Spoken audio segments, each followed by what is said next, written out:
me over for, if I was running for, they have me over, we buy food, we buy some signs, I give a speech. That's a contribute. We have to account for all of that because that's helping me further my candidacy.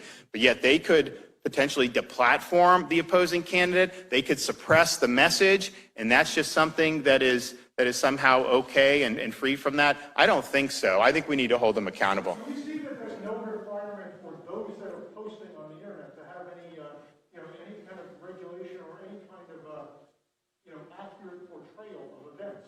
Because a lot of this is, the deplatforming seems to be driven by somebody did something that provoked the platform's attention. Well, I think it's been done in a way that's completely unprincipled.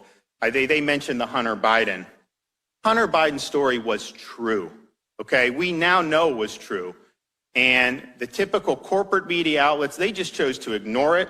Obviously, they wanted to beat Trump. They had a view on the election. They didn't want to give it any air. So we rely on social media to go around that, not let corporate legacy media outlets control the discourse and let us speak. So you had the New York Post to run it, and you couldn't get any traction. You couldn't get any reach on it because big tech put their thumb on the scale. So that was true. What they said at the time, oh, it's a conspiracy, or it's based on hacked information. Are you kidding me? You're trying to tell me if there was hacked information that could damage me, you guys wouldn't print it? Give me a break. You can whiz on my leg, but don't tell me it's raining. You guys would print it every single day if you could. And big tech would allow it to proliferate every single day, 24/7. So it's not being done on a principled basis. And it's not, there's threats on me. And it only gets taken down if law enforcement goes and tells them to do it. Otherwise, it just stays up. They're not moderating any of that. So they haven't done a good job in it. The thumb's always on the scale in one direction, and we just need to bring some protection for folks. I really, really worry when you have a business owner that may rely on some of these tools to do small business. If they engage in wrongthink or they go to the wrong political event, then all of a sudden they can act in concert and just take you off. You need to have protection against that.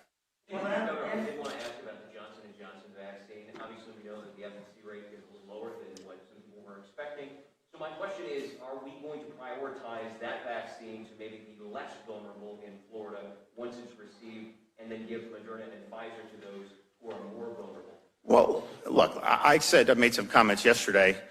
When the headline is Johnson & Johnson less effective than Pfizer and Moderna, look, it was, in the U.S., I think it was 77%, but what they did, they averaged all the efficacy from around the world, and they came up with, I think, 66%. But that is for preventing infection. After 28 days of J&J, it was 100% effective at preventing death and virtually 100% effective at preventing hospitalization. So to me, you have one dose, you take it, no freezing, just put it in the refrigerator. It potentially can be produced at a mass scale. This is remarkable good news. This is tremendous news. And yes, maybe you focus that on younger people and maybe offer the elderly the Moderna and the Pfizer. But the Moderna, that's a 28-day regimen too. I mean, that's not kicking in until probably even after 28 days. So this Pfizer is really good. And at the end of the day, getting infected and being asymptomatic or having a fever for a day, I mean, obviously you'd rather not have to deal, but that's a normal malady. J&J basically takes this virus and transforms it from something that can be life-threatening to certain people to something that you will absolutely be able to deal with. Not only you won't die, but you won't even go to the hospital. So that is good news, and that's something that we really, really need to be supportive of. Once we figure out how much we're getting, whatever the feds send us, then we can make determinations about the best way to use it. There may be some folks who are seniors who may prefer J&J. Who knows? We'll see. Once it starts getting used, there'll be people that'll kind of...